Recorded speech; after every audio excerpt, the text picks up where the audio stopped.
I am back on the road again doing the original one man show, the Broadway show that I did on Broadway, the show that was show of the year in Las Vegas. I play 18 characters. This show was before the movie, before the musical. You could come and see it. John, where am I going to be, John? It looks like you only have two more shows left for the rest of the year and then one scheduled for next year. So that is November 15th. You're going to be in Carteret, New Jersey at the Carteret Performing Arts Center. November 16th, you're going to be in Huntington, New York, back at the Paramount Theater. And February 22nd, you're going to be back in Huntington, New York again at the Paramount Theater. Just go to chazzpalminteri.net for tickets. That's chazzpalminteri.net. Go on my website, get tickets. I'll see you there. It'll be a night in the theater you won't forget.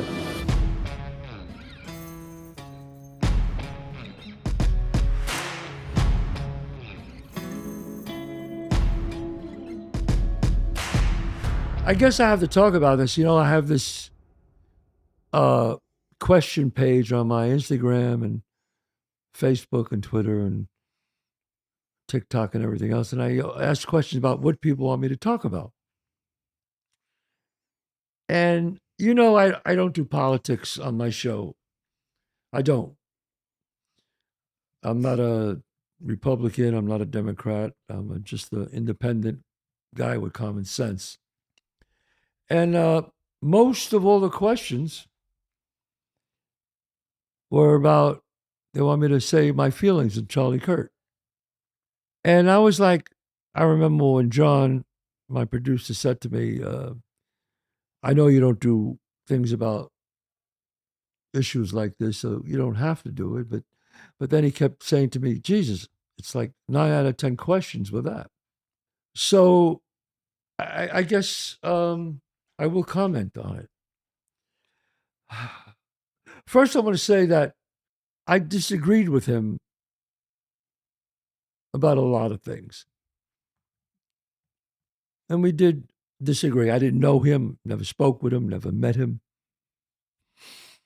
But the things I disagreed with him are things that I've always felt in my whole life.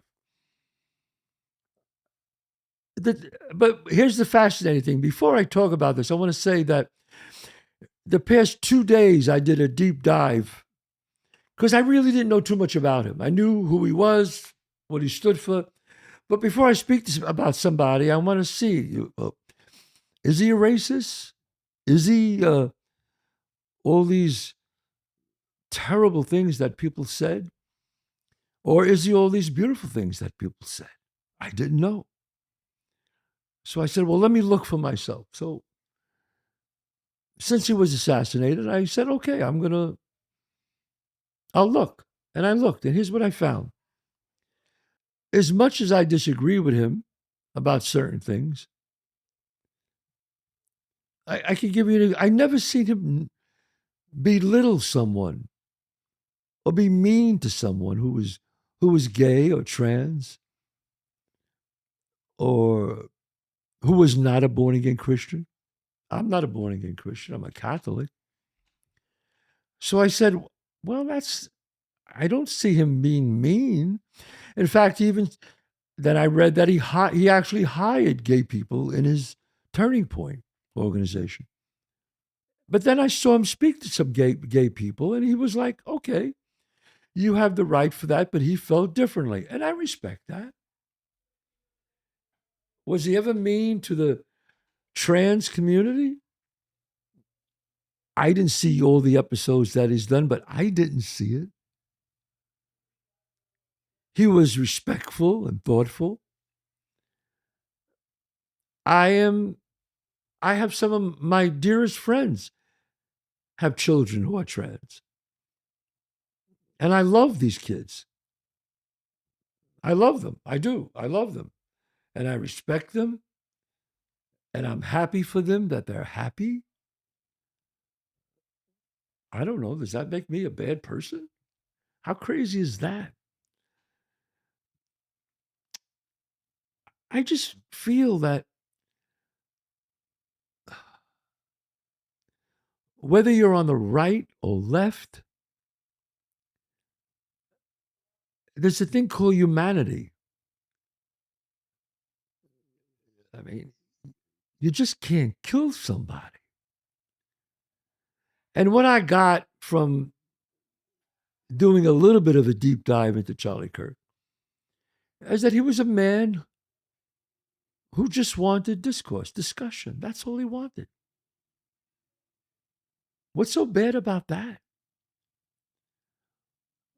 When we stop talking, what happens? Violence. Now, I grew up in a neighborhood where when you stop talking, the next step was violence. But what bothers me is you could disagree with him. And like I said, I disagree with him on a lot of issues. But he was still a man. He was still a man with children, with a wife and kids. And he believed in his God. Some born again Christians, I don't know if Charlie felt this way. This is something I didn't get. Some born again Christians feel that if you're not born again, you can't get into heaven. I disagree with that totally. I think if you live your life as a good person and you serve in a godly way, that you'll go to heaven. Jesus spoke with tax collectors, murderers, killers, prostitutes. So that tells me Jesus understood. When the Roman, I think it was a Roman man who said, he talked about his son who died. Can you help me? He asked the Lord in the Bible. And God said, take me to him. And the soldier said, I am not worthy for you to come into my home, but say the word and I know he be cured. And Jesus said, I'm paraphrasing now the Bible, and he said, look at this man. Look at the faith that he has. And God healed and brought his son back to life. I say these things because morality, morals, we've lost our morals in this world. When I see those people celebrating this man's death, I get really upset, very upset. Sure, okay, you could disagree with him, but to celebrate a man's death, to die like that in front of his wife and children, and you're happy about it? My God, you got to look in the mirror and say to yourself, is there any angel inside of you? Who are these people that laugh and joke and sing songs? Who are you? Seriously, who are you that you could witness something that horrific and be happy? I don't know. I mean, are they lost? Are they really that lost? It's hard for me to understand that. I mean, I've seen killers. I've known guys who are hitmen who have more honor and class than that. So I'm kind of, blown away by that. And what are you clapping for? What are you doing? What? You think you stopped something? You think you won? You didn't win anything. I didn't want to talk about this. I really didn't. So many people asked my opinion, and I guess I just felt like, how could you not have morals? morals. Socrates, Plato, Aristotle. They realized, and they were the first thinkers, the real thinkers. And they spoke about when they realized that man is kind to each other. When I say man, I mean men and women. We have a better society. If we share and we give and we help each other, just like if you go to a family and if you expand that, the family is better. The country is better. The world is better. But when you have no morals and you're happy about a person dying, you can't win that argument with me. You can't. I'm sorry. All the man wanted was people to talk about it. If he was disrespectful to the LGBTQ community, or if he was mean to the trans community, I'd be the first one to say, hey, man, that's not cool. That's wrong. But I didn't see that. Now, maybe there's an episode where he did. Personally, I didn't see that. And from what I hear from people, he never did that. All he did was want to talk. This internet, I said it for years. This internet is a curse. This internet is real. It's a real force, folks. It's infecting us. It's infecting the human race. It's taking people who are evil, or who are nasty, and it is shooting them up with steroids.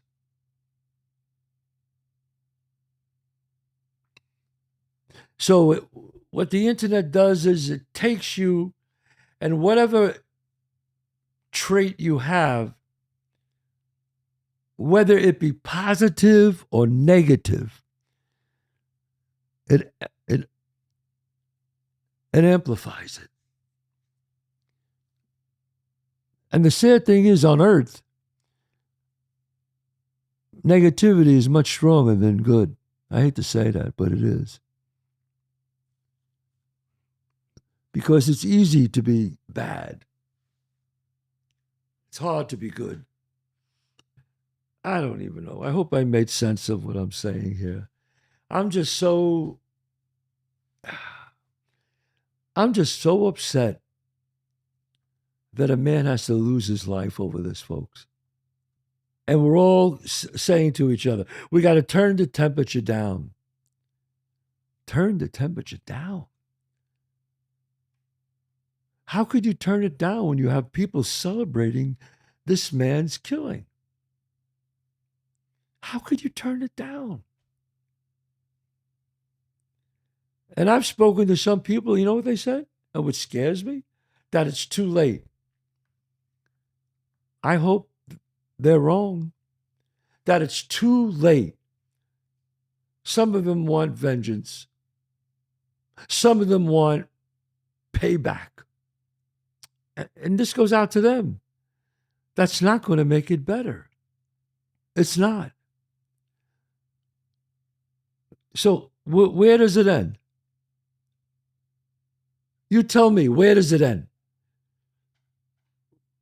Okay, you guys wanted this out there. You wanted me to speak about this. So send me questions. I want to know. I seriously want to know. Somebody educate me and tell me, how does this end? On both sides. On both sides. Because we are headed down a dark road, my friends. Somebody tell me, when does it end?